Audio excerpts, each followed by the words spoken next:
रामकृष्ण हरी. आपलं सगळ्यांचं खूप खूप स्वागत आहे. आज आपण संत तुकाराम महाराजांच्या एका अत्यंत गहन अभंगावर चिंतन करणार आहोत. खरं सांगायचं तर हा अभंग म्हणजे केवळ शब्द नाहीत, तर प्रत्यक्ष आयुष्य कसं जगावं हे दाखवणारा एक दीपस्तंभ आहे. चला तर मग यातील प्रत्येक ओळीचा अर्थ आपण एकत्र मिळून समजून घेऊया. एक गोष्ट लक्षात ठेवायला हवी, आपण ज्या 4 ओळी समजून घेणार आहोत ना, त्या म्हणजे सांसारिक दुःखातून बाहेर पडण्याचा एक नकाशाच आहेत. यातला प्रत्येक शब्द आपल्याला शांती आणि सत्याच्या जवळ घेऊन जाणार आहे. चला सुरुवात करूया पहिल्या ओळीने. ही ओळ आपल्याला जीवनातल्या सगळ्यात महत्त्वाच्या नात्याबद्दल सांगते. तुकाराम महाराज म्हणतात की बाकी सगळी नाती तात्पुरती आहेत, पण एक नातं असं आहे जे कायम, अगदी कायम टिकतं. ऐसी जोडी करा रामकंठी धरा, जिणे चुके फेरा गर्भवास. आहा, या ओळीचा सरळ सरळ अर्थ आहे की अशी संगत करा, असं नातं जोडा जे तुम्हाला या जन्म मरणाच्या फेऱ्यातून कायमचं सोडवेल. बघा, आपल्या आयुष्यात ना 2 प्रकारची नाती असतात. एका बाजूला आहेत आई वडील, पत्नी, मुलं, मित्र. ही सगळी नाती याच जन्मापुरती मर्यादित आहेत, म्हणजे क्षणभंगूर आहेत. पण दुसऱ्या बाजूला आहे आत्मा आणि परमात्मा यांचं नातं, आणि हे नातं शाश्वत आहे, कायमस्वरूपी आहे. तुकाराम महाराज आपल्याला हेच शाश्वत नातं जोडायला सांगत आहेत. आता रामकंठीन धरा म्हणजे काय? याचा अर्थ नुसतं तोंडाने राम राम म्हणणं नाहीये. नाही, याचा खरा अर्थ खूप खोल आहे. म्हणजे देवाचं नाव आपल्या प्रत्येक श्वासात, प्रत्येक विचारात अक्षरशः स्थिर झालं पाहिजे.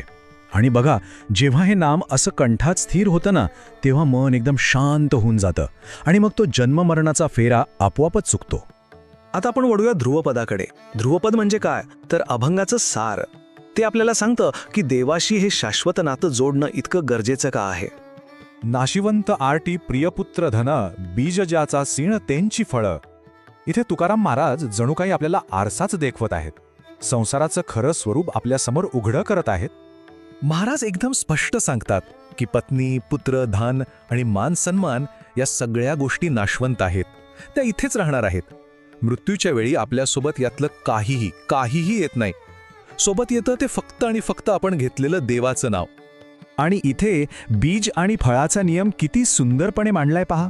जर आपण लोभ, मोह, अहंकार याचं बी पेरलं तर फळ म्हणून दुःख आणि अशांतीच मिळणार. पण जर आपण भक्तीचं, नामाचं बीज पेरलं तर त्यातून शांती आणि समाधानाचं फळ नक्कीच मिळेल.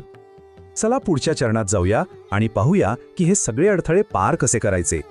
अभंगाची दुसरी ओळ आपल्याला या भवसागरातून तरून जाण्याचा एक अगदी ठोस उपाय सांगते. नाव धड करा सहस्र नामांची, जे भवसिंधूची थडी पावे. किती सुंदर रूपक आहे हे. आपलं जीवन म्हणजे जणू काही एक विशाल समुद्रच आहे. या भवसिंधूचा अर्थ आहे संसाररूपी महासागर. हा दुःख, मोह आणि अज्ञानाने भरलेला आहे. आपण कितीही प्रयत्न केले तरी स्वतःच्या बळावर हा सागर पोहून काही पार करू शकत नाही. त्यासाठी आपल्याला एका नौकेची गरज आहे. मग प्रश्न येतो की ही नौका आहे तरी कोणती? तर तुकाराम महाराज सांगतात ती नौका आहे नामस्मरण. हो, देवाच्या नावाचं चिंतन.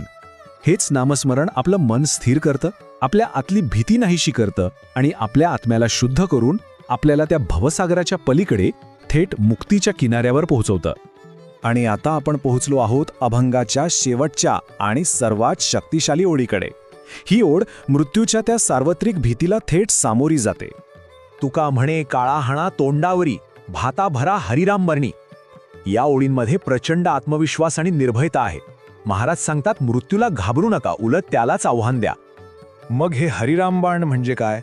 हे काही भौतिक शस्त्र नाही बरं का. हे आहे एक आध्यात्मिक शस्त्रागार. हरीचं, रामाचं नाव हेच ते बाण आहे जे आपल्याला काळावर म्हणजे मृत्यूच्या भीतीवर विजय मिळवून देतात.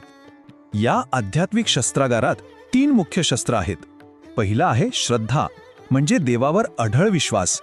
दुसरं आहे नाम, त्याचं निरंतर स्मरण. आणि तिसरं आहे समर्पण, स्वतःला पूर्णपणे त्याच्या चरणी समर्पित करणं. जेव्हा ही 3 शस्त्र आपल्याकडे असतात तेव्हा मृत्यूची भीती उरतच नाही. तर मग या संपूर्ण अभंगातून आपण आजच्या जीवनासाठी काय शिकू शकतो? या अभंगातलं ज्ञान आजच्या या धावपळीच्या युगातही तितकंच किंबहुना जास्तच महत्त्वाचं आहे. अगदी थोडक्यात सांगायचं झालं तर या अभंगातून आपल्याला मुक्तीच्या 4 चाव्या मिळतात. पहिली, देवाशी एक अतूट नातं जोडा. दुसरी, सांसारिक गोष्टी तात्पुरत्या आहेत हे जाणा. तिसरी, नामाला आपली जीवननौका बनवा. आणि चौथी, श्रद्धा आणि समर्पणाने मृत्यूच्या भीतीवर मात करा. बघा ना, आजच्या काळात सगळीकडे किती तणाव आहे, स्पर्धा आहे, भीती आहे. अशा वेळी संत तुकारामांचे हे शब्द मनाला स्थिरता आणि शांती देणारा एक पक्का मार्ग दाखवतात. खरं तर नामस्मरण हे फक्त एक आध्यात्मिक साधन नाहीये, तर तो एक मानसिक आधारस्तंभ आहे आपल्यासाठी. जर आपल्याला संतांच्या अशाच प्रेरणादायी विचारांची आणि अभंगांची सखोल माहिती जाणून घ्यायला आवडत असेल तर आमच्या चॅनलला नक्की सबस्क्राईब करा. चला, याच पवित्र मंत्राने आजच्या या चिंतनाची सांगता करूया. आपल्या सगळ्यांच्या हृदयात त्या परमेश्वराचा वास असो, हीच प्रार्थना. रामकृष्ण हरी.